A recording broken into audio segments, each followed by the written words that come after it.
Afternoon, everybody. My name is Kananelos Kakane, and I will be hosting this here webinar. I am the Professional Development Officer of Golden Key UJ, and today we'll be speaking to Ms. Kagile Winnie Makwanya, and she's a Career Services Specialist and Employer Relations Coordinator at UJ in the PsyCAT division specifically. She's also a founder of the Kiagile Wellness Development Center, so she's very experienced with employer relations and employee relations as well, and building those connections that will help us to, further our careers and stuff like that. So she's very experienced in building connections and in your career kickstarted. She's the one to go to, and she will be the one helping us. And she'll introduce herself in a minute. Our second speaker will be Ms. Nontutu Zelontlati. She is a candidate attorney at Webber Winsell, which is a top 5 law firm in South Africa, and everybody knows you don't get in there by luck. So she's very good at presenting herself, and she will be helping us with the importance of LinkedIn and how we can present ourselves better. So I see we have about almost 100 participants now. If everybody could just use the chat function to introduce themselves, tell us who you are, tell us where you're from, and maybe what you're expecting from the webinar, and then we can get started in a second.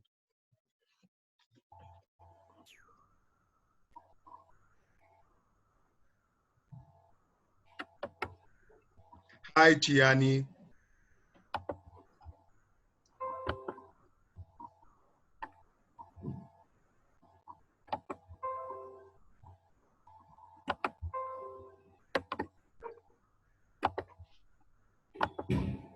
Okay. If everybody could just mute their microphones. There's like a buzzing sound behind someone's microphone, okay?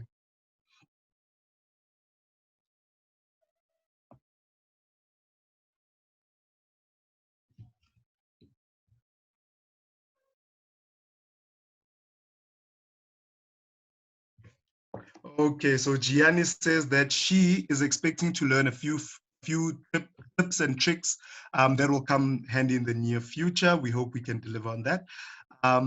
Then Love More Mabiza says he is from UJ.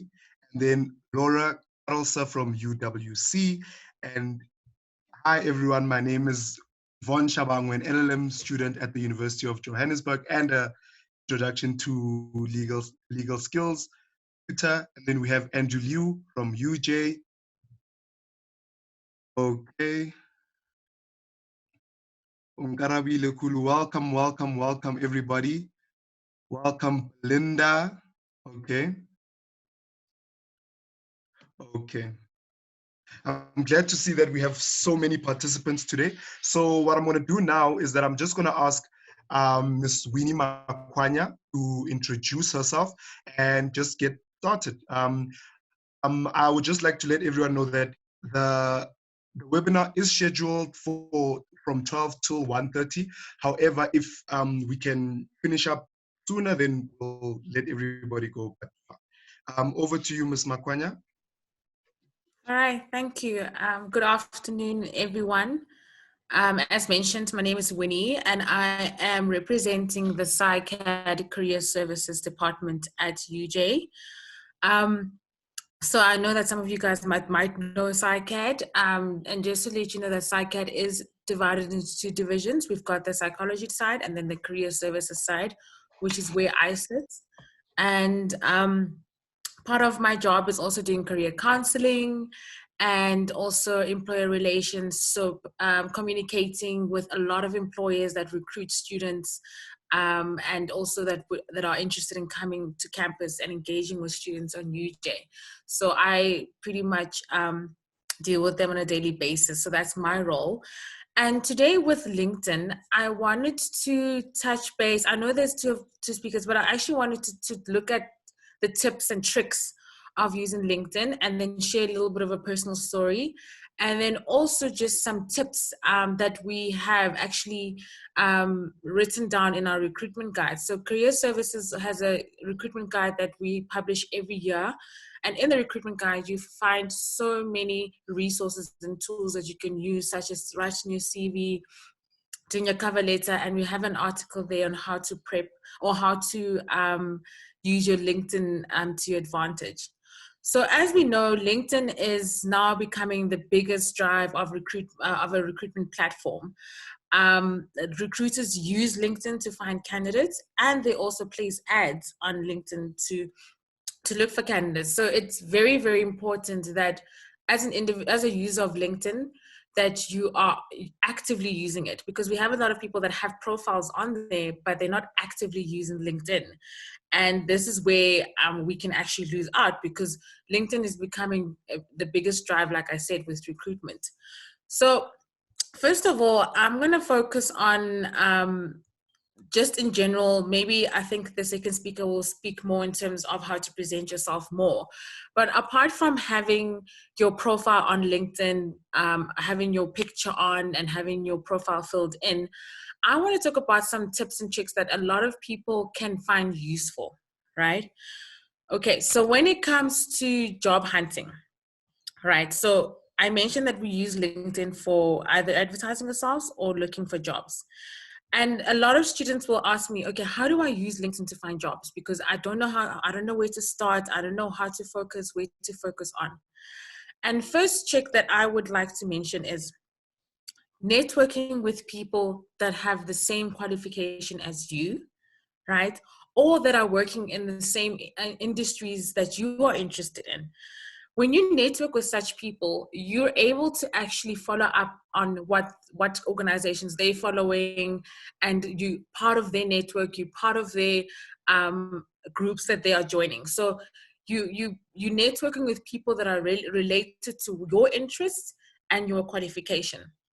And the cool thing about doing this is, if you're a young grad or a fresh grad, maybe you just now entering the world of work, and you sort of want to now start approaching companies, but you don't know which companies, or you don't know what kind of companies would be open to your interest.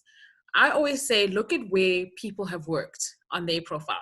So if you go on people that have studied the same qualification, if you see that they've worked at company ABC in the past, why not Google that company and see what that company is about, and if they have a career portal on their website where you can upload your CV and upload your cover letter.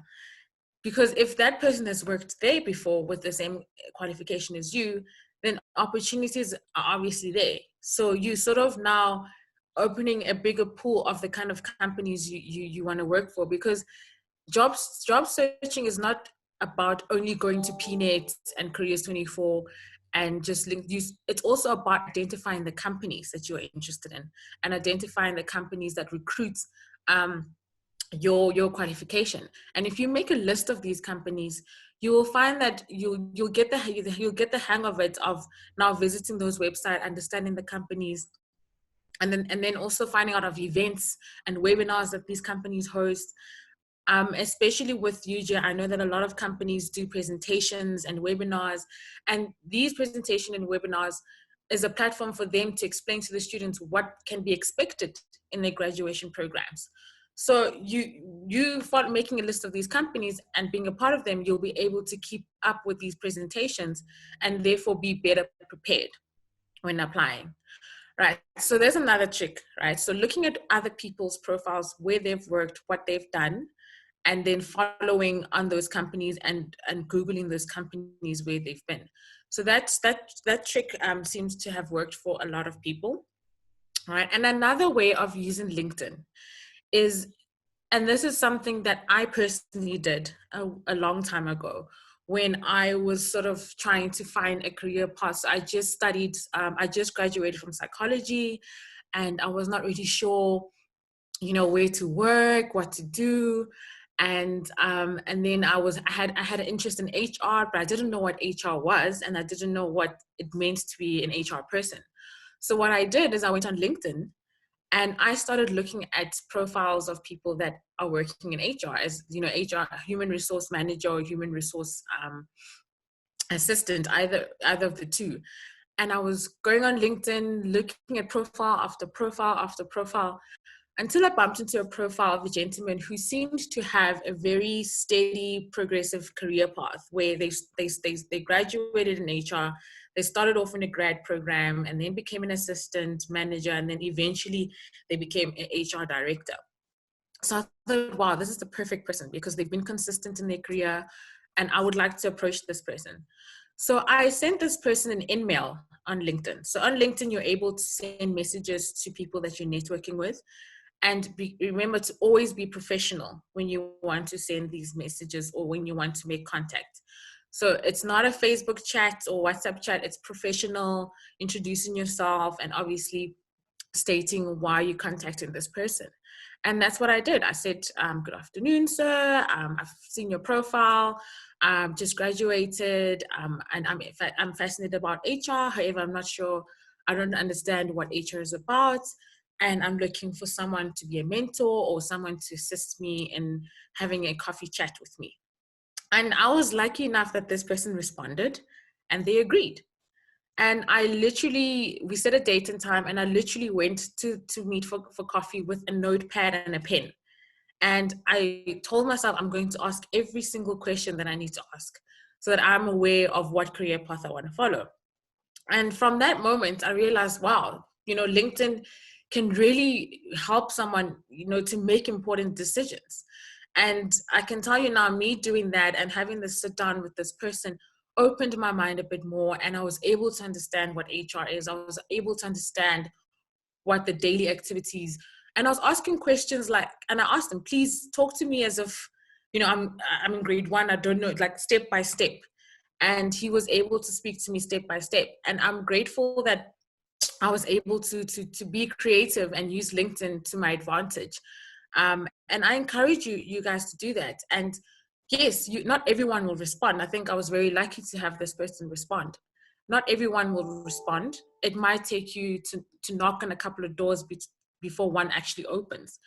But in doing so, my advice is if you send someone a message and they don't respond, be wary that you're not sort of sending them follow up after follow up, because it can be annoying or unprofessional. So if someone doesn't respond, move on to the next person, because there are people out there that are personally open to being mentors or open to giving advice to young graduates. And I think that if you use LinkedIn to connect with people in that way, it can really, really help you, because not only are you speaking to someone who can shed light, but it will help you make the right decision for yourself in terms of a career path, right? And so that's another tip that I would say. And then another tip for me is that when you create your profile, first of all, your photos definitely has to be professional, right? And it has to, your background, you have to be wary of your background, you have to be wary of what you're wearing, it has to be professional attire. So it's not a Snapchat or Instagram photo, it's very professional. And your name, and underneath your name, you're able to write a little bit of a title about who you are, what you do. It's called a headline, right? And my another tip is to write a clever headline, right? So this headline lets the person know who you are and what you do. You'll have some people where they'll write psychologist / speaker / mentor. So then you're able to see that this person does different things, right? Another example would be someone can write direct marketing guarantee to get you more business. So you're able, from that sentence, you're able to see that this person is into marketing, and this person obviously has a marketing background and mentions that he or she can get the viewer more businesses by mentioning to get more business. So the sentence is direct marketing guaranteed to get you more business. From that sentence, you can get a lot of what this person does. So be clever with your headline. If you just graduated, your headline can be a engineering graduate looking for internship, or you know what I mean, being cut and clear, because the recruiters are able to see that. Am I clear? Sorry, I thought I heard a noise. So yes, so having a clever headline so that the person, whoever's looking at your LinkedIn, they're able to see exactly who you are and what you do. And another tip is obviously having a completed LinkedIn. There's some LinkedIn profiles where if somebody comes to me to help them, they'll have like incompleted profiles. They'll have a picture and the university, but they won't have the skills in there. They won't actually have the endorsements in the profile. So if you want to have a completed LinkedIn profile to show that you're active, and that recruiters, if they look for your profile and they're looking at it, they can see all the information that they need to see, because it's sort of like your online CV as well. So you want to make sure that it is complete and you're actively using it, right? And then following organizations on your page, right?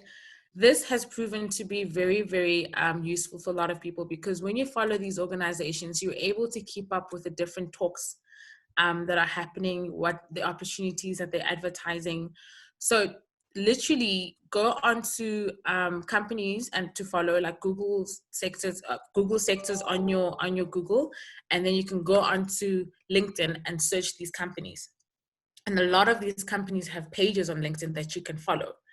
And when you follow these, you'll always be informed. So that's also another tip there for you to, when you're using LinkedIn, right? And then job search. So on LinkedIn, you're able to search jobs, right? And you're able to also search the area that you're looking for.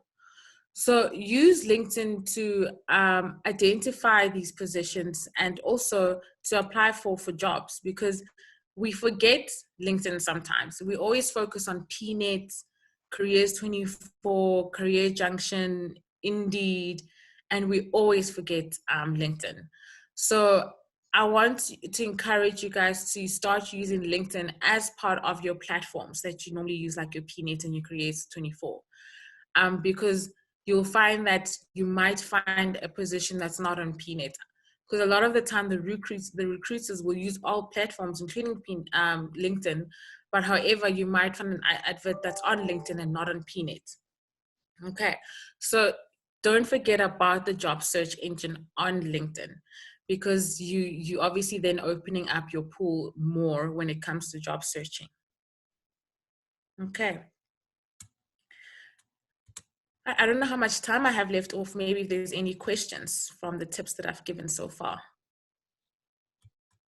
Okay, so Sean joined, asked, would you say it is unwise to accept connections from everyone who asks to connect, or should one only connect with those in the same industry and interest as them? Great question. So when your starting point is to connect with people that obviously are in the same industry and what you've studied, but remember, as you growing in a career, you start having interests, and also you starting having interests, and maybe your career developing, you can then connect with other people. And it doesn't mean you have to wait for them, because this person that you're connecting with, there might be a relationship that forms, a professional relationship that forms between you two. So if, like, for example, if you're doing IT and maybe this person is in marketing, who's to say maybe this person is looking for an IT specialist to help with their digital platforms or to create their marketing platforms. So don't limit yourself. Definitely don't limit yourself.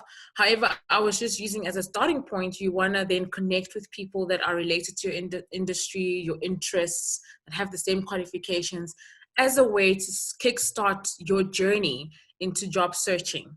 And then allowing, obviously, as time goes, to spread, to allow yourself to connect with other industries and other people with different qualifications, because relationships can form. People meet people on LinkedIn, they do business together. So that's definitely, you can definitely do, connecting with other people. Okay. Thank you, ma'am. And Anonymous says that he or she has an incomplete degree. Do they include it, or do they leave it out of their profile? Okay, so incomplete degree, meaning are you currently studying and you haven't completed yet, or it's a degree that you haven't had not completed and then continued? they are in the process of completing it. Okay, so in the process of completing, great. So you can include this because remember, companies, when they come on campus or when they're recruiting, some of them will say, look, we're looking for second year students, or you don't have to have graduated as yet, because some of the internship programs or the work integrated learning programs allow you to join their program while you're studying. So you can mention that you're a student studying whatever degree to be completed. So, and then also remember the rest of your profile, the body, will then be in your summary. So your summary, if you go on your LinkedIn page, it allows you to edit your summary. In your summary, that's when you elaborate. So your summary serves as like a cover letter, but it's not a long summary as well. So it's like a paragraph that explains exactly who you are, what you're looking for, and your objective. So don't be shy to include that, because there's recruiters that would recruit students while they're in their second year to allow for that explorational learning as well. Okay, thank you, ma'am. And then I'll take the last question, and then we'll come back to the questions again. So Kirsten is just asking if you could if you could give an example of what a clever headline is. You mentioned in your talk we should have a clever headline under our names and stuff like that. What is a clever headline? Or how do you go about that? Okay. So a clever headline is a headline that is the first couple of lines that appear right below your profile picture. It basically is there to describe your skill sets in about like 120 characters, right? So you try to elaborate how you can be useful for others rather than just stating your skills. And I gave an example, which was an example is one would write direct marketing guaranteed to get you more business. So this person would be the headline. And this headline not only tells that the person is from a marketing background, but also mentions that he or she can get the viewer more business. This is clever as the user now is integrated as to how he or she can be used to them. So how this person can be used to the company. So it shouldn't be just a sentence. It should be a combination of words that are used cleverly to create a unique brand for you. So like I mentioned, like for instance, my headline would say social entrepreneur, psychologist, mentor, and public speaker. So from that headline, you can see that this what I can do, right? So it should be like a clever play on words that highlights exactly what you do, who you are. So if you're a grad, you can say computer science graduate in the job market, for example, or maybe put your skills or your interests. Ms. Makwanya, I have a question for you. In my first year, you had a talk and you mentioned when you're presenting yourself in your CV, don't just talk mainly about you, but try and present your CV in a way that shows the value you can add to the company you are applying to. Can you just touch on that, please? Yes, so that's the cover letter, right? So the cover letter is not just you, but also highlighting your skills, how your skills can be useful in that particular organization or in the industry. So yeah, so basically this you draw from your experiences. So remember, even if you haven't had formal work experience, you might have had volunteerism, or maybe you were doing part-time work, or even skills. If you haven't done either volunteer work or part-time, you might have gained skills through your studying, right? Communication skills, presentation skills. Maybe these skills are those skills, the kind of skills that you developed while you were studying and going through university years. Then you talk about those skills and how you can use those skills that you learned to contribute to the company, or how that skill set might make you the best candidate for them. So definitely in your cover letter, you want to focus on that. You want to speak about the skills, and in your summary as well on your LinkedIn page. So the summary, it either says about or summary. You want to talk about your skills and what particularly are your strong points that you can use to sell to people that are looking at your LinkedIn profile.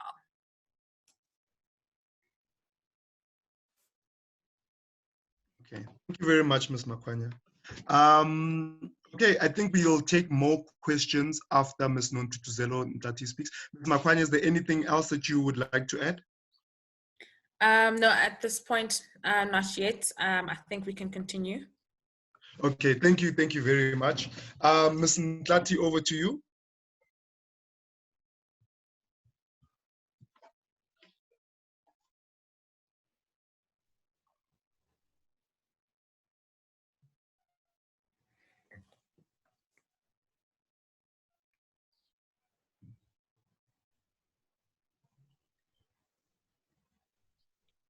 Okay, I think Ms. Ntlati might be having some network problems. I see she's trying to speak, but we cannot hear her on this side. Okay, so let's just give her a chance to sort that out. Let's just take some more questions. Ms. Makwanya, could you please answer this question? What if you started a degree, dropped out, and now you are currently completing a different degree? Like how do you go about that? Do you? Okay, great. So, so remember your LinkedIn profile and your CV, they sort of like go together. It's almost like one and the same thing, right? So a CV is a living document. It's a document that will forever change, forever be updated, and you want to tailor make it to fit the specific job description that you're applying for. So if you're applying for if whatever degree that you're studying, right, and you're applying for jobs for that degree, then you would want to focus on that degree because that's what they're looking for. That's what they want to, that's what you're going to use to sell yourself, right? Because the CV is a marketing tool. So let me try and make an example. Let's say I was studying marketing and I didn't finish marketing. I changed my mind and then I decided that I actually wanted to study accounting. And I'm currently studying accounting. So this job that I'm looking for is in the accounting field. So I wouldn't put on my marketing my marketing degree that I dropped out that I didn't want. I wouldn't put it on my CV because that's not going to sell me. What's selling me is the relevant degree that's matching the job description. So even when you progress in your career, you'll find that you might have done so many different jobs. And some of these jobs you can leave out of your CV, especially if they don't necessarily sell you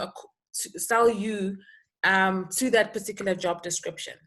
So you want to put jobs that are related to what you're applying for or experiences that you're applying for because those are selling you more. So for example, if I did part-time doing beauty and nails or tourism as a part-time job, and I've done a lot of those, I won't necessarily put all of them. I might just put one to show that I'm able to communicate with people, I'm able to work with people, because these industries, you work a lot with people. And therefore, if I'm applying for an accounting job, it will still be relevant, but I wouldn't have to necessarily put all the work experiences that I did in beauty or tourism. Does that make sense? So it's how you tailor make your CV to sell you for that specific job role. Okay, okay. It makes a lot Yeah. of sense. So Thank don't you. feel scarce. Don't be afraid to exclude some information that you feel is not selling you for this particular role. So don't be afraid to exclude it. Put stuff that you feel are strong points for you to apply for this particular job. Okay. Thank you, ma'am. So Kirsten Boomer and Cyril Holane asked a question that's similar. I'm just going to paraphrase the question. There are two questions. So they're basically asking what information and posts should be excluded from your LinkedIn profile? Like, what information should you rather like leave out, and what posts should you rather like stay away from? So when you say post, you mean the newsfeed, when you're posting in the newsfeed?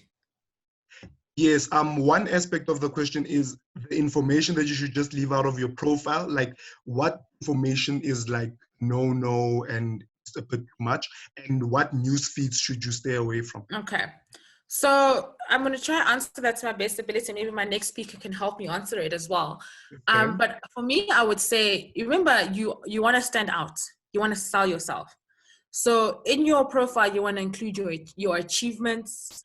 You want to include any activities that you've been involved in the past, organizations that you've been involved in terms of volunteer work or part-time work. So you want to put as much as you can that will make you stand out or sell you, right, to the recruiter, because you're selling your skills.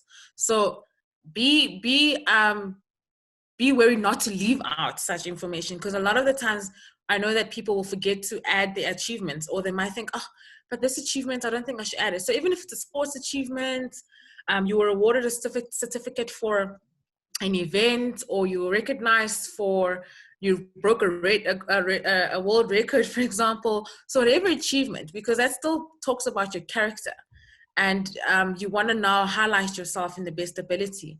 And in terms of posts, if I'm getting the question correctly, so I know people like they'll ask, okay, so if I want to be active on LinkedIn and I want to, post some stuff, what kind of posts? So you remember, you're a brand, you're building a brand.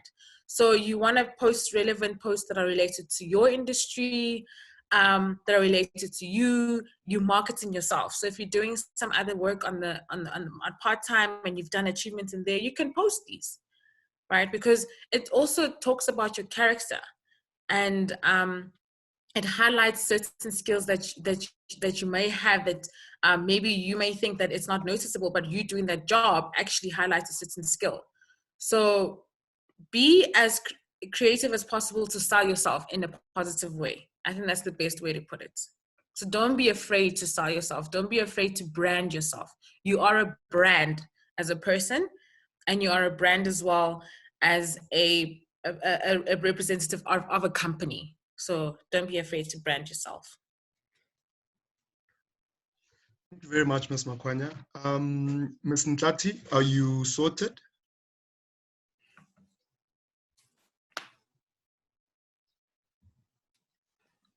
Hello?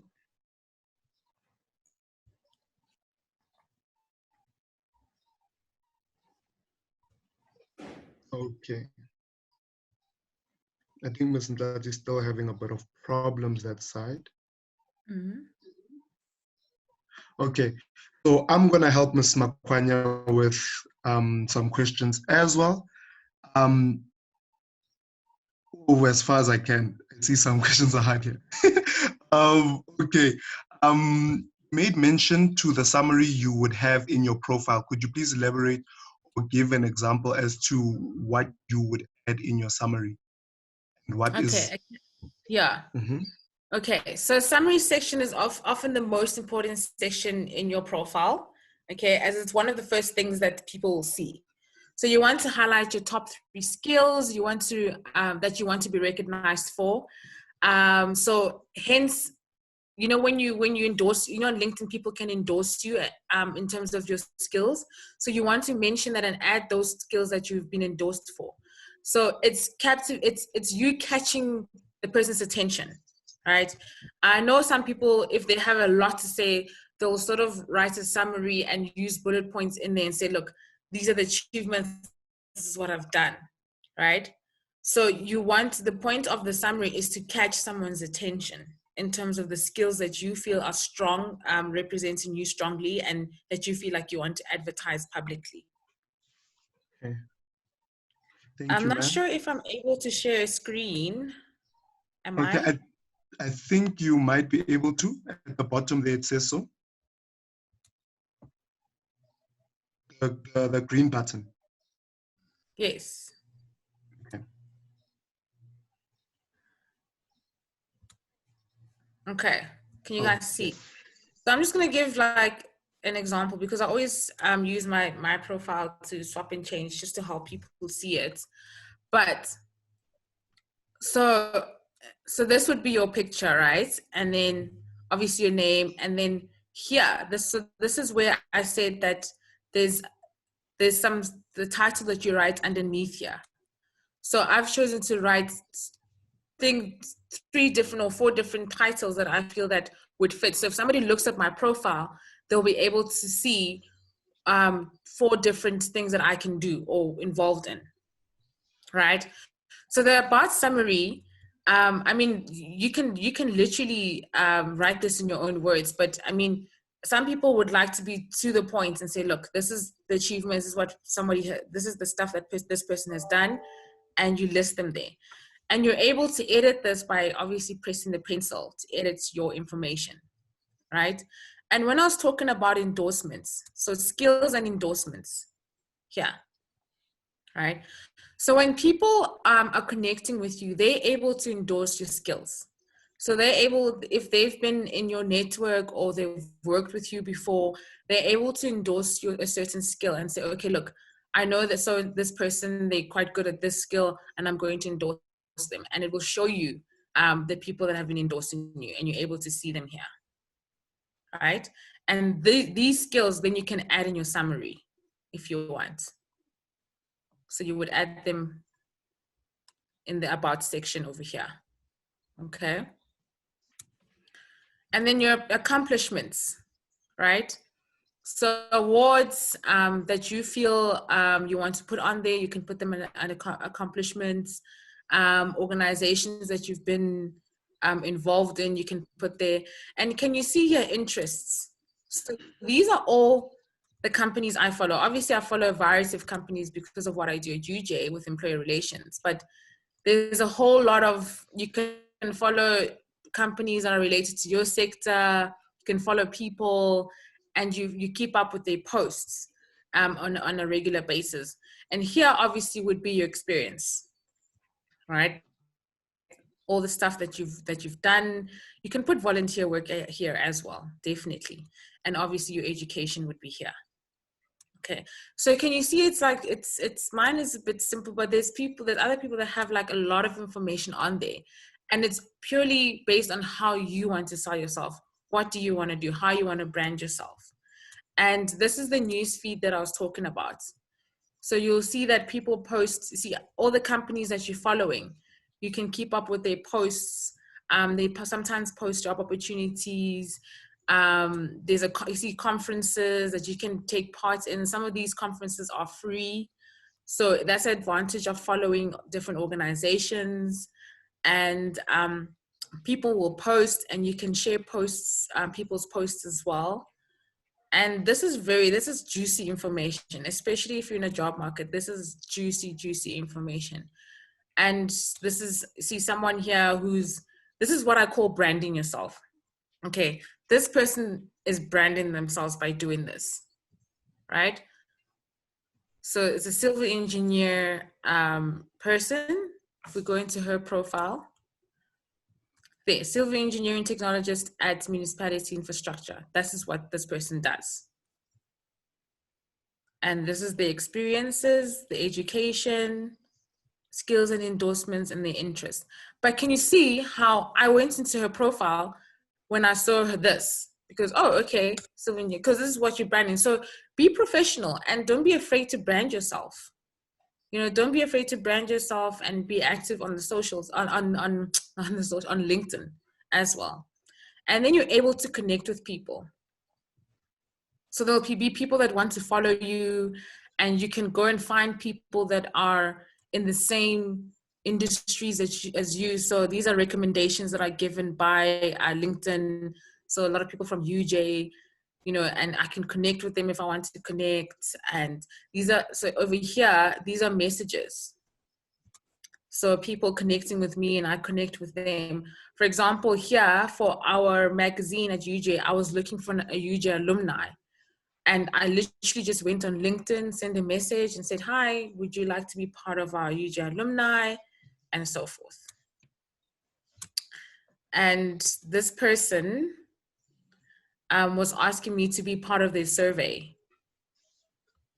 And I responded with my email and said, sure, you can include me in your survey. So it's a very professional platform, very professional talking, professional posting, networking, representing yourself, branding yourself. Because guys, remember, when now you're job hunting, but the minute you start working for a company, you are now representing that company. So what you post is very important because you don't want to work for a top company and you represent them wrong. So always be professional, whether you're working or not working. Just be professional because you are a brand yourself. Okay. Okay. So, Ms. Makwanya, I'm just gonna try and share my screen and just show something as well. Okay. Okay, cool.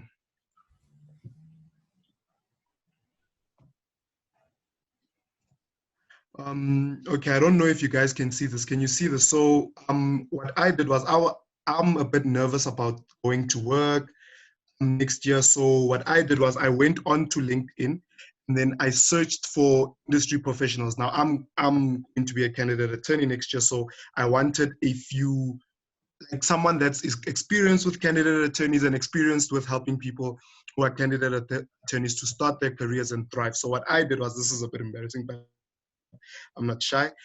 I contacted someone who was a graduate recruitment agent. So he used to work with candidate attorneys and he used to watch them for like 2 years, see if they would like cut it in the industry. And then he used to try and develop them. So I thought it would be a good idea to email him, not email him, but to text him inside LinkedIn and ask him for his help. So what I did was I said, "Hi Shane, I hope you're well." And then I introduced myself.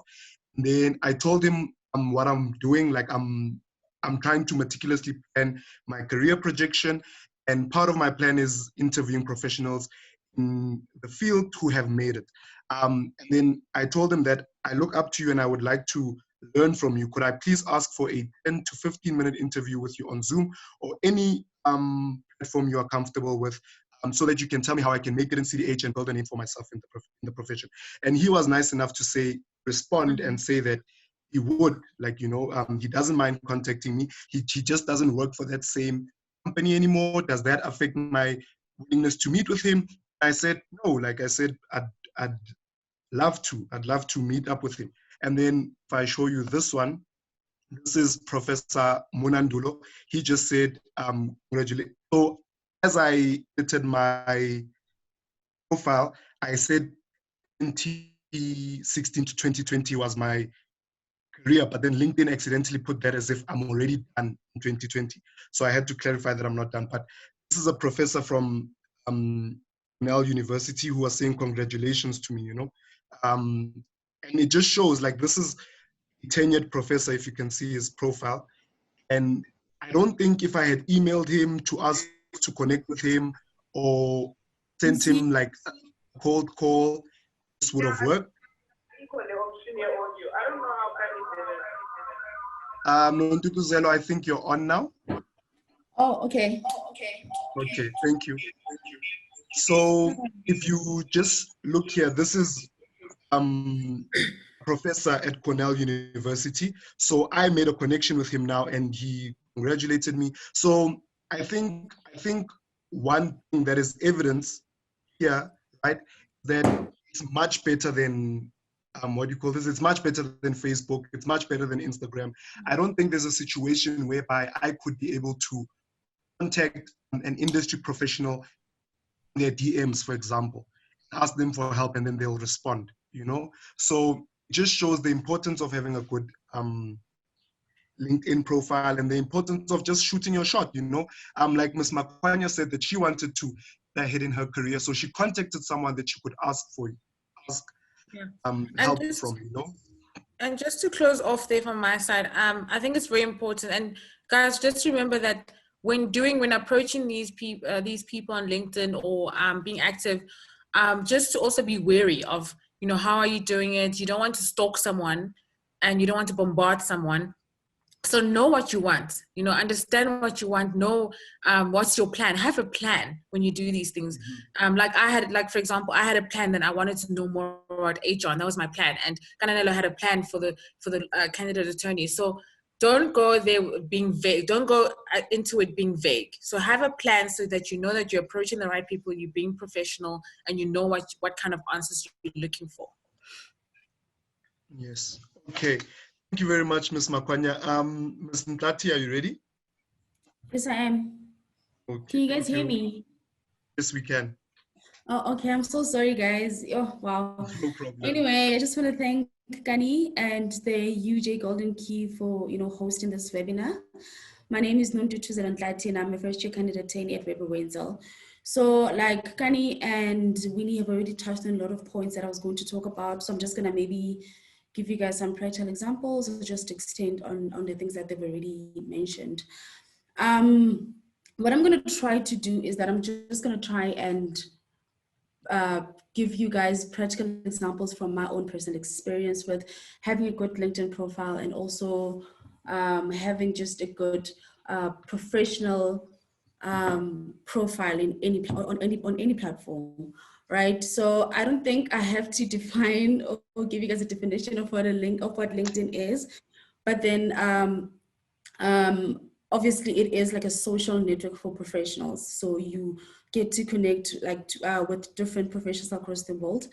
And I'm just going to tell you why it is important for a person who is going to join the workspace, or a person who's still starting to have LinkedIn, and just some of the tips that have worked for me personally. I want you obviously to note that some of the things that I would say have worked for me are the things that other people wouldn't recommend, and that's fine. You really do have to go with what works for you as a person and what the kind of brand that you're trying to build for yourself. So you need to ask yourself, obviously, why you need to have LinkedIn, right? And for me, it was just basically to put myself out there, right? Because there's like a 70% chance that people are going to see your LinkedIn profile before they get to go through your CV. And this is something that happened to me as well. Before my LinkedIn was active, we had DP profiles. I'm not sure if you guys still have that. But then I worked really hard on that profile because I wanted obviously to paint a picture of myself that would be attractive enough for graduate recruiters, or for, you know, obviously people that are looking to hire CAs. So what happened is that I got an email from one of the HR professionals at Weber Wenzel saying that, hi, Ntutuzela, we have viewed your profile. Please apply for articles, for 2019 articles at Weber Wenzel. So obviously that just shows you the power of having a good profile. Because I mean, I hadn't applied to the firm yet, and the only thing that they first saw was my profile, which also could extend to your LinkedIn profile and so forth. So you need that because, like I said, people are going to see your profile before they get to go through your CV, go through your qualifications and so forth. Secondly, 95% of recruiters use LinkedIn to find suitable candidates, right? So if you have a recruiter, for example, that is looking for an associate, or that is looking for, I don't know, any other job you can think of, the first thing they're going to do is try and go on LinkedIn to see if they can find people that are suitable for the position that you're trying to fill, right? So obviously back in the days, you needed to, you'd rather maybe see if there's a job opportunity online, you'd hear from a friend, you'd see something in newspapers. But what happens now is that with the big companies and big law firms, they try and keep their recruitment processes discreet as they possibly can. And what they will do is that they will hire recruiters to go after certain individuals. And these people, like I said, they will look at your LinkedIn profile and they will compare it to other candidates as well. So you really want to make sure that yours stands out. Thirdly, I would also touch on the fact that LinkedIn has a very, very, very, very wide reach than other social media platforms. I'm not sure if you guys have realized, but if you post something on LinkedIn today, in 5 or 10 days, that post would like be sitting on 10,000 likes, even though you only have 300 connections. That's because if I share a picture, let's say, for example, I share my graduation picture on LinkedIn, and Gani likes the picture, what's going to happen is that it's going to notify people that are connected to Gani that Gananelo has liked this post. And then now what I have posted is also going to appear on his post, which means that if Gani is connected to let's say people that work in the legal industries, partners, directors, and I only have candidate attorneys and associates, and I don't, my connection pool is not so strong, having your profile shared on other people's profiles can sort of like increase or widen your audience in terms of who gets to see your profile and whether or not they'll choose to connect with you in the future. And also, LinkedIn is cool in the sense that you get to see a lot of job opportunities, and it's so easy for you to apply because you will get notifications saying that, hey, ABSA is looking for 10 graduates to join their whatever, and there's always a link where you can apply. So it sort of like saves you a lot of trouble in terms of going to their websites, trying to see if they're hiring and so forth. Okay, so now I'm just gonna maybe touch on some of the tips that I think have worked for me and how maybe you can also go about like creating or building your thingy, your LinkedIn profile. The first thing you need to ask yourself is, everybody's a brand, guys. I mean, when you see, for example, people that are famous on Instagram, people that influencers on Instagram, you can't do everything. You know, I'm just going to use that example because it's like the easiest one to use. If you're on Instagram, you can't be gunning for people that are going to ask you maybe to advertise their clothes, but you're constantly posting about food recipes, and now you're a gym fanatic, and now you are some corporate lady. You need to find your brand. You need to find what, or understand what you're trying to be, and try, your best to make sure that other people can see that as well before they can even talk to you. And even the same goes for LinkedIn as well. You need to know what you're trying to achieve and what kind of a brand you're trying to put out there, and know how to package it. It also goes into your objectives as well. What are you trying to achieve with LinkedIn? Are you a varsity student that's trying to get articles at like big and small size medium firms? Are you a HR student trying to work for for the government or for private companies? You really need to ask yourself that question, because that will also tell you who to connect with. When I was still a student, of course there are certain people that I did try and connect with, but then my objective was trying to find the recruiters in all the companies that I intended to apply to.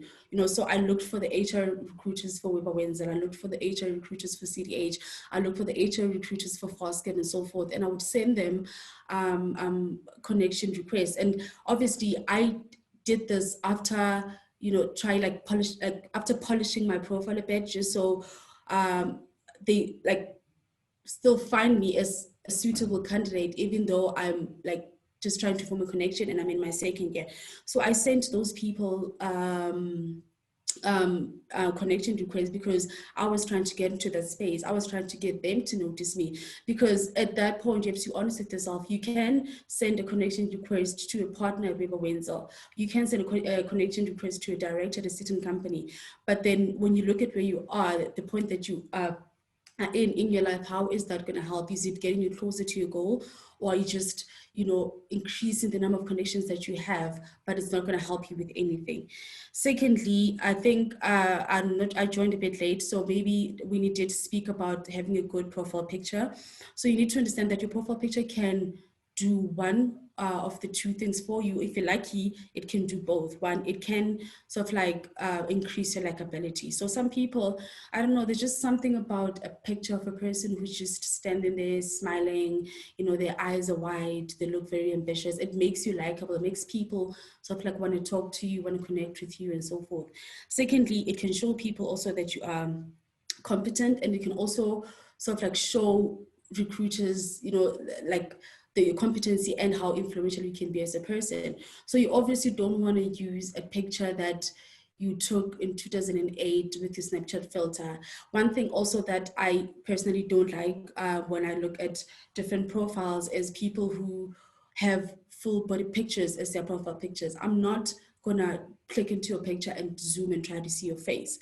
So it's always best, obviously, to go for a headshot, or I don't know, the only reason why I would think a person would put a full body picture, and that's okay, is when maybe you've graduated from your PhD and I don't know, it has to be for a good reason. But I would strongly advise against putting full body pictures, or pictures that you took at a wedding, or pictures you were walking out of the mall and you stood in front of actors and you took a picture and decided, okay, this is the picture that I'm going to use for my LinkedIn because it looks cute.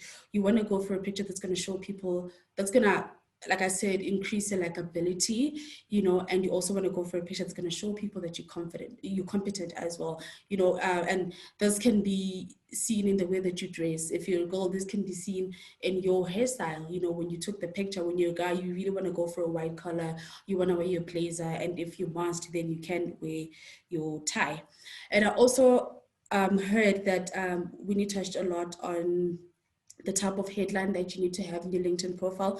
For me, I feel like the shorter the better. You understand? It's like you really, really do wanna, as soon as I click into a profile, I wanna know what you do.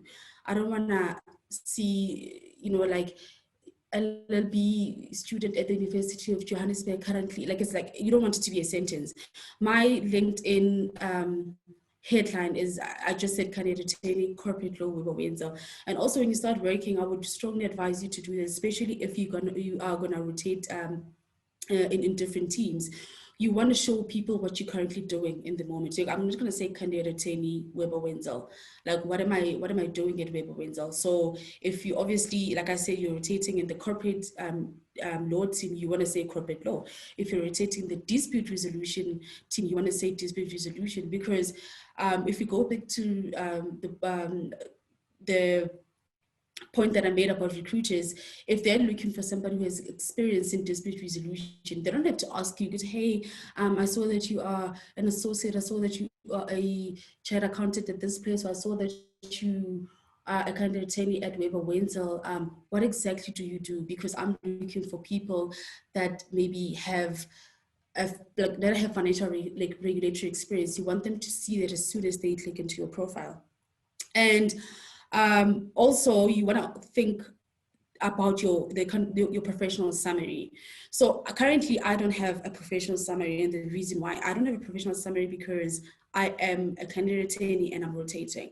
So one, I'm not really sure about what I want and what I can offer, right? And I'm okay with that. I'm honest with myself. I'm not just gonna try and bombard my LinkedIn profile with information that going to make me seem confused, right? So my plan is that as soon as I know that, okay, fine, this is the kind of law I want to practice, and these are the skills that I can offer to the people that are going to hire me, or to the people that are going to connect with me, or whatever, I want to know for sure that, okay, associate corporate law, and this is what I do.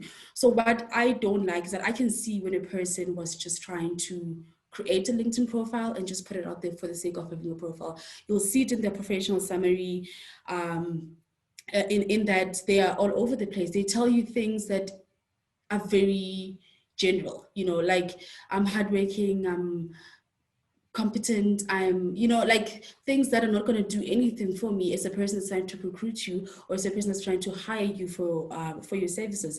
I want to know what you can do for me. I want to know what, obviously, I do care that you graduated cum laude. I would really like to know that. I do care that you've had 5 years experience. But the most important thing for me when it comes to summaries is really just trying to let the other person know what you can do for them. Highlighting your skills as much as you can, and really just showing me that, okay, fine, if I have this interest as a recruiter, or as an employer, or as a client, we can sort of align our interests, and you can be able to help me with what I need help with.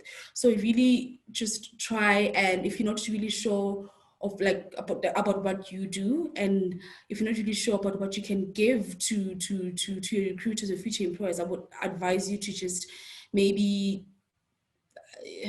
I don't know, leaving it, or just trying to find a nicer way to summarize. I'm not sure how, because I'm still struggling with that myself. And I think the last tip that I have is, when it comes to your qualifications or your educational level and your achievements, please don't go overboard. Like, I sort of cringe when I see this long list of, achievements that have nothing to do with where you are in your life. You're a final year LB student, you're a final year accounting student, or you have started working, but then we can see my 2009 netball championship, what high school. Like, if you really want to do it, okay, I'm not saying that now you shouldn't put things that you are proud of, but like I said, you really need to think about what your objective is, and you need to think about you know, you need to think about yourself as a brand. And for me, I don't like seeing things that have nothing to do with everything that you have told me or have tried to make me see when I looked at your profile picture, when I saw your headline, when I saw your summary. So just try and put things that are, like I said, going to make you attractive to recruiters, are going to make you attractive to other people in the professional space. So you really want to leave things that are not going to help you with your interview at Deloitte, you know, like, and unless if you think this can be a good talking point. What I've seen is that a lot of people who went to like really good schools, they would obviously include their high school in their profiles. And at first I didn't understand, because I was like, why would you do that? Nobody cares where you went to high school, but people do care. You know, it's one of the things that you can have in common with your future employers. It's one of the things you can have in common with people that are interviewing you. Say, for example, if you went to Michael's house or whatever, right? Some people in senior positions love that. They can say, oh, I see you went to Hilton. I can see you went to this school. Do you guys still do this? Do you guys still? So it can sort of like make other people feel like they have a lot in common with you, and they can just like you, and the rest is just you obviously nailing your interview and everything else that you have to do going forward. And also, when you touched on, I think somebody asked a question about including a qualification that you didn't finish, right? So for me, I love that story when I go to interviews. I'm always telling people that I went to the UFS and I wanted to be a doctor, and this is what I did. Because when I tell the story in person, I'm able to show you how me taking a decision to leave what I was doing there to study law has to say about my character. You know, it makes me seem like a more resilient candidate. It makes me seem like a more, you know, like I can name a lot of things, but I use that to my advantage because it's my personal story. And from it, I have been able to, you know, highlight or see or learn certain things about myself that I didn't know. But I'm not going to put it in my LinkedIn profile. I'm not going to say I went to UFS and this is what I did. And like, so what happens? Am I going to put, is it going to say, BSc optometry or whatever from 2015 to, or 2014 to 2015, then what? Because the first thing, if I'm going to compare a profile of someone who has that, and as compared to someone who just says LLB 2008, 2009, I feel like this person went to school, focused, studied, and they passed. Yes, you could have redeemed yourself and obviously and went and maybe like went to law school and finished, but it's like I don't want to know your trial and errors in your LinkedIn. Your LinkedIn profile is not a CV. It's just basically like a summary of what your interviewers, of what recruiters are going to see once you send your professional CV to them.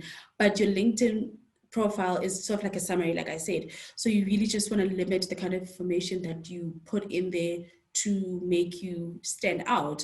And I know I said that was my last point, but also I just want to encourage you guys to chat to a few people as well. You know, like it's going to tell you that Yvonne got promoted, or you know, something like that. You know, you need to congratulate yourself. I mean, congratulate those people, because it's sort of like builds that relationship. When a person writes a post that you can relate to, you can comment, you can like, you know, ask questions. And yeah, I think those are the only things that I can think of right now. So yeah, thank you. Thank you very much, Ms. Ntati. That was a very insightful talk.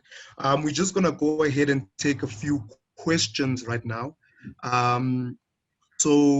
Okay, right at the very top.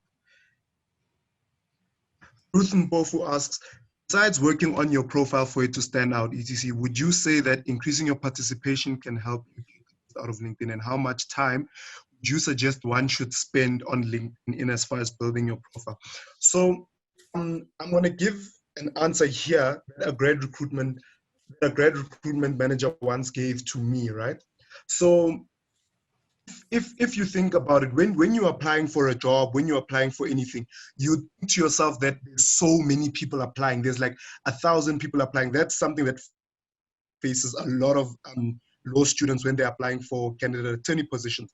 It's a bit demoralizing when you think that there's someone with a 90 that's applying with you. but the pool of people that actually you are competing with is actually smaller than you think, considering that there aren't a lot of people that proofread their CVs. There aren't a lot, or their LinkedIn profile. There aren't a lot of people that put in the enough time and effort and enough care to their LinkedIn accounts to build their profile and stuff like that. You need to remember that you need to be so good they cannot ignore you. You need to be so good that people want to do business with you. You know, people want to collaborate with you. So how much time should you spend building your profile? You need to spend as much time as you can so that you can look competent, you know. Like Winnie and Nontutuzelo said, you need to make sure that your profile picture's on point. Your headline is on point. Your skills, like it's not an easy question. I see that other questions here are about what skills should you put and what skills should you not put. It's not as easy as saying this, don't put that.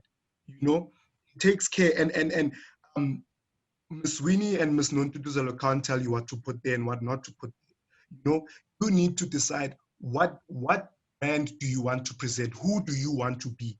Right. And I think all of us want to be so good that we are not ignored. Like we want to be so good that they cannot ignore you, you know, that you actually build a name for yourself. Like a lot of people that have built names for themselves just by the way they've presented themselves, just by the way they work. Like we all know we all know Vusi Tembegwai. We don't need to aspire to be that great, but we just need to work on ourselves enough that we can become competent in our industry and wanted in our industry, you know? So yeah. Okay.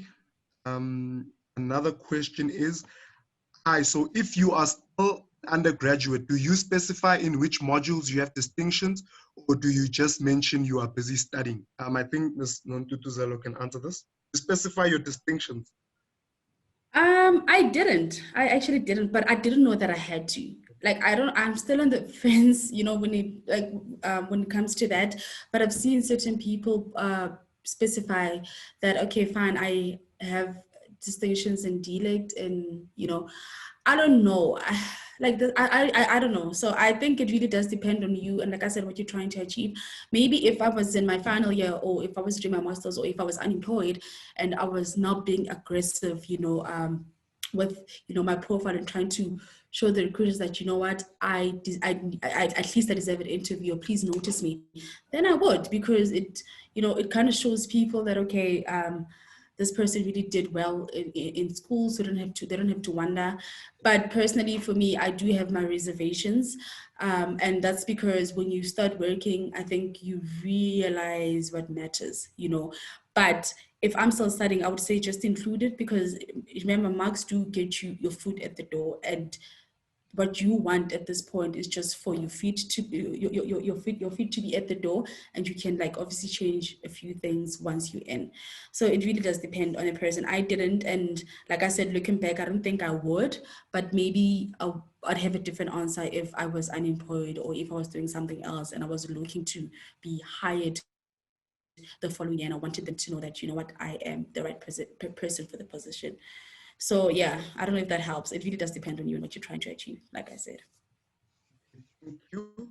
Ms. Amanda Shoba's asking, with your physical CV, should you include a picture on it?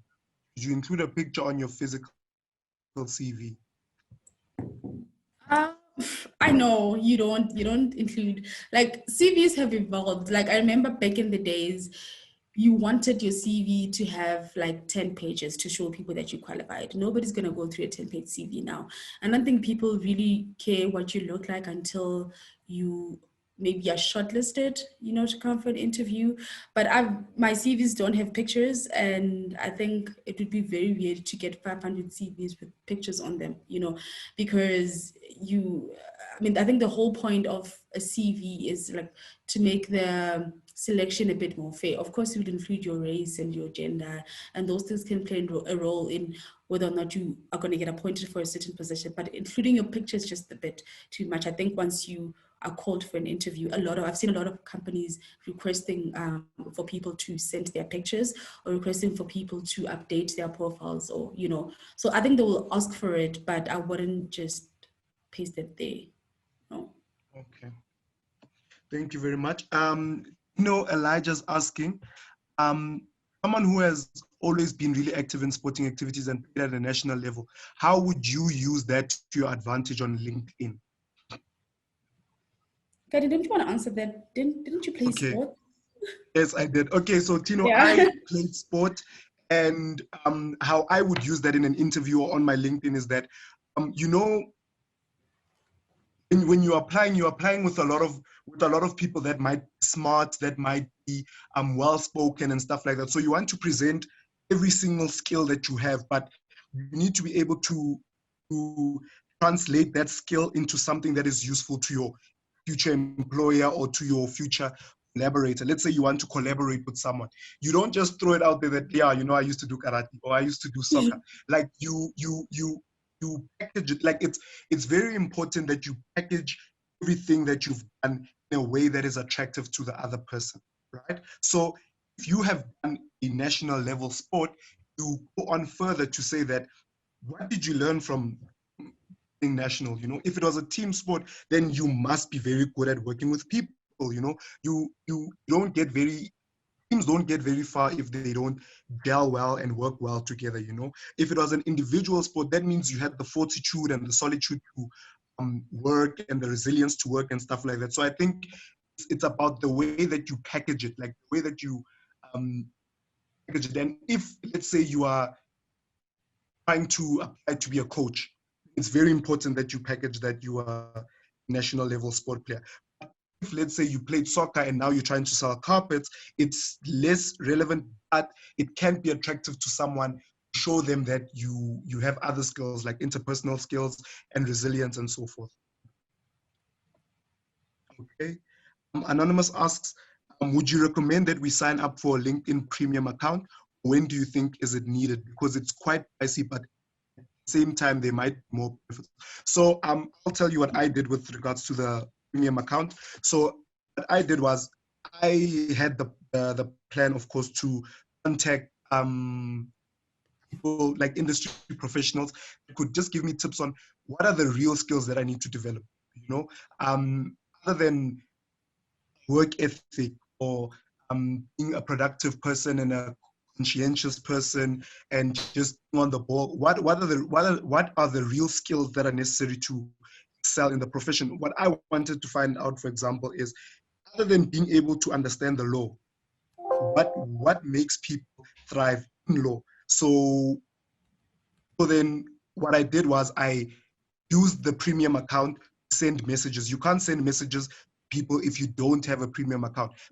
Like you say, it's quite pricey. So what I did was I signed up and I dedicated the 30-day free trial to do all of that. So I contacted everybody that I needed to contact in the 30-day free trial, and then I didn't pay for it initially. Then afterwards, when I needed to contact other people, it was then necessary for me to get a LinkedIn account. So I'd say first establish your account, and then use the day free trial, see if that works for you. And then if it does work for you, then you might need to just pay the amount. Can I just add on to that, Kani? Yes.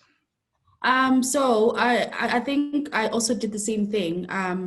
I wanted to, like, there were just a lot of people that were viewing my profile in private mode, and I really wanted to see if, these are the people that I should probably contact, or, like, build or like strengthen my connections with them. So I used it for the same purpose. I checked who was viewing my profile. I was able to view, see which organizations were constantly viewing my profile, because it can sort of like also give you an idea in terms of who has an interest in you. And if you want to take it further, you can obviously just like private message them and say, hey, I noticed that you viewed my profile, whatever, right? But then if you're a student and if you can't afford it, like what happened with me is that I did sign up for the 30-day free trial, but then I didn't know that you're supposed to deactivate it. So I had the shock of my life when I was on my way home and I saw like Capitec minus, and I almost fainted. So you really want to make sure that you just remember to sort of like deactivate it. Otherwise you would find yourself, like going broke for something that you're going to use maybe like for 10 days every month. So yeah. Okay. Thank you, Ms. Nontutuzelo. And then another question from, okay, so yeah, I'll answer this question. It says that is LinkedIn only for graduates, or can ordinary people like visitors or salesmen use the platform successfully? So people without degrees. There is a guy, right? His name slips me now, but there's a guy who had no degree. All that he used was LinkedIn courses. There's courses on LinkedIn that you can do. He used LinkedIn courses, and now he owns his own like online business in Scandinavia, you know. So I think LinkedIn is for most people. I wouldn't say it's for everybody. I don't know too many babysitters that are using LinkedIn unless it's a babysitting company. You know, you are like strategically babysitting for corporates or something like that. I wouldn't be too sure. Maybe Miss Winnie or Nontutuzelo knows about that.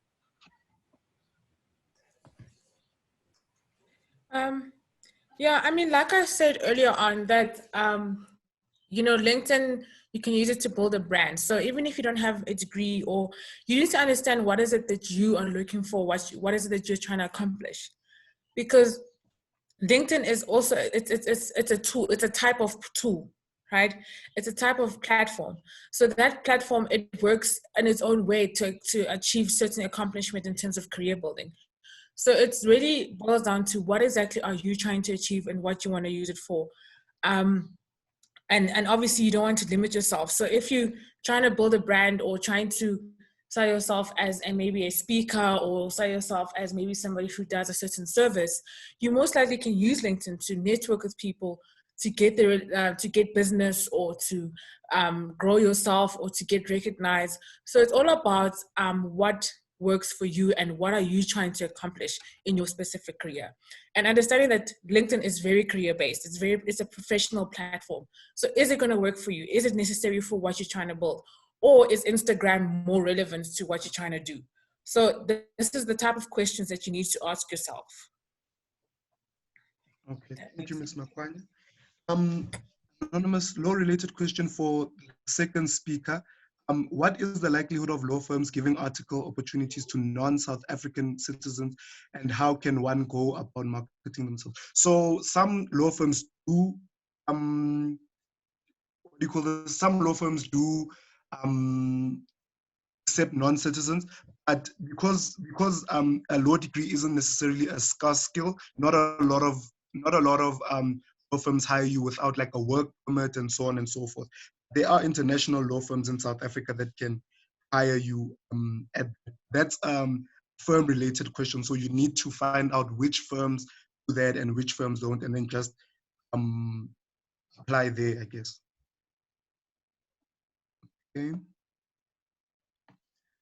We include details of a university that you studied at but not complete your degree and instead transfer. I think Ms. Nontutuzelo touched on this, so I'm just going to skip it.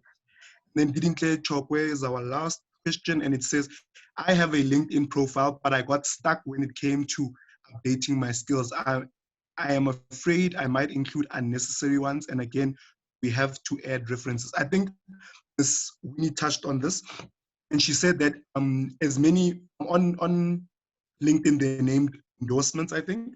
As many of those as you can get, I think, is better, because then it shows that you aren't just a person that is backing themselves, but you also have a history of other people that are backing you, you know, and that's where the references and the endorsements would come through. Then with regards to including unnecessary skills, it's like the speakers touched on, it's really depends on what brand are you trying to put forth. You know, what brand are you trying to put forth?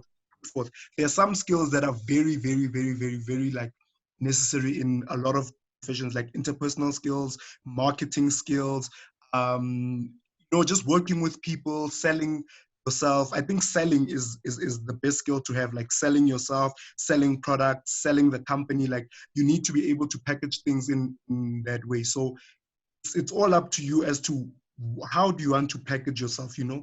If you feel like something is unnecessary, you know, put it in. Like just put it in unless you think it's redundant. You don't know what people are looking for, you know. So don't sell yourself short. Yeah, and can I just add there? So with your challenges of putting what kind of skills you should put on, remember that as time goes by, you will be learning new skills. And remember as well that when you do part-time work or volunteering work, you are building certain skills, whether it be critical thinking. So critical thinking can be something that be used an example in an interview where somebody asks you a question about when this particular situation, how do you handle it? And you can use real life experiences in your previous work and say, look, my experience is that when I worked at this organization, we had a project of doing an event and we had so-and-so challenges, and this is how I approach these challenges. That shows that you're able to think critically. That shows that you're able to show initiative, and that is a skill. So don't put too much pressure on trying to identify the common words used in terms of skill. Think about you and what do you think you're good? If you know that you're good at doing PowerPoint presentations, you're good at public speaking, you can put that as a skill. And as you go on in your life, you will learn new skills, you will learn new ways of doing things, and you can then start adding those. So don't put too much pressure, but also always work on gaining skills that are relevant in the job market. Thank you very much, Ms. Makwanya. We had another question. What advice can you give me regarding who privately message you? Ooh. Sorry, can you say that again? Okay, what advice can you give me regarding people who privately message you on LinkedIn? Like, what are the red flags to look out for? For instance, I got a private message from someone who said he had an important matter to discuss, but was only willing to do it via email. Yes. So this happened to me as well, but it was a scam. Yes. It really was a scam. Sorry, Ms. Makwanya. Okay, so so you have to be very careful, and obviously people will always take advantage on online platforms, no matter which platform it is. And some people have been also complaining about people being unprofessional, flirting on the platform, trying to create a different atmosphere. So this is where you now take initiative and doing research. You know, this person's profile, scrutinize it, look at it, Google this person, the companies that they're working for, and then the emails that you get. So if they're saying they want it via email only, why is it only via email? Do you understand? So you also be your own PI, your own private investigator. Why must it only be email?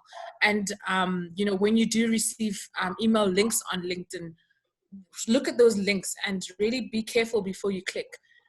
So yeah, it's really just about you being extra careful and doing that research and just having an extra eye open, if that makes sense. Thank you, Ms. Makwanya. And another tip is just to check the person's profile before you click on any links or before you engage in communication. If it's like a well-established profile, then I think it's okay. Maybe they prefer to use email or because they have something like large documents to send you and stuff like that. But if it's like a newly established person on LinkedIn, it's probably just a scam, you know? So, okay.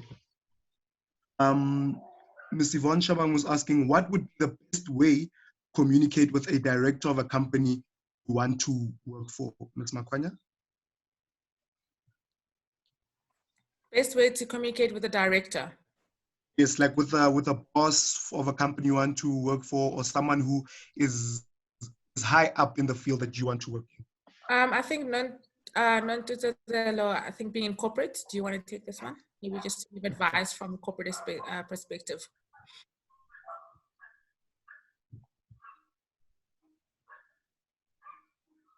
Hello. Okay.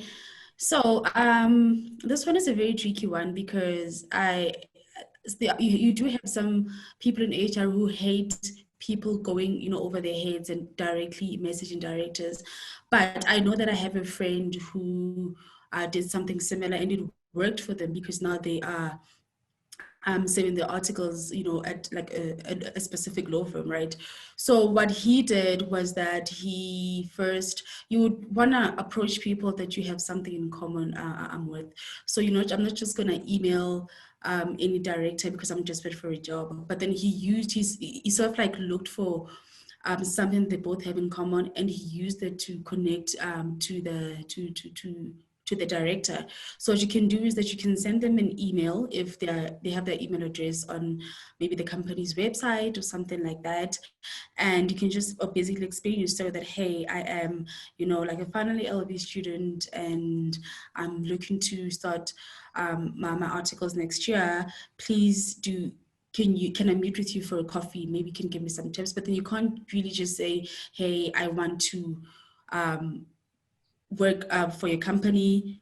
Please hire me or please look at my CV, because they will refer you to HR. So you really just want to use it as like sort of like approach them like, I don't know, man. You need to be slick with how you approach them. You can just say, I want to be your mentee. I want to have coffee with you. Can I shadow you for a day? And from then on, then you can sort of like start talking job opportunities and what you can do to work for them. So I would say maybe doing it via email. And you can also do it on LinkedIn. But I think Winnie did say sort of like warn people against like sending a lot of messages. You can clearly say this person is not responding to your messages, but you like constantly, you know, greeting them, asking them if they viewed your profile, your profile or your CVs.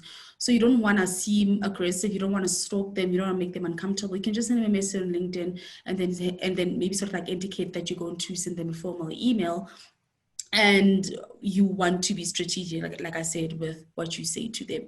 So getting the first meeting is really important, but you can't just send someone an email and say you want a job. They will refer you to HR and it won't really go anywhere. So yeah, that's my advice. Okay, thank you very much, Ms. Makwanya and Ms. Ntlati. It is almost 1:30, so I'm just going to close off the session and say thank you very much for coming. Thank you very much for availing yourself, Ms. Ntlati and Ms. Makwanya. This was a very insightful talk, and thank you to everyone that joined the session. At a point, we had about 165 people. That's close to 200, so it's much appreciated that you guys spared your time to come, and please enjoy the rest of your day. Thank you. Thank you very much, and all the best to everyone. Thank you. Thank you, everyone. Bye. Bye. Thank you, Mr. Ntlati. Bye, everyone.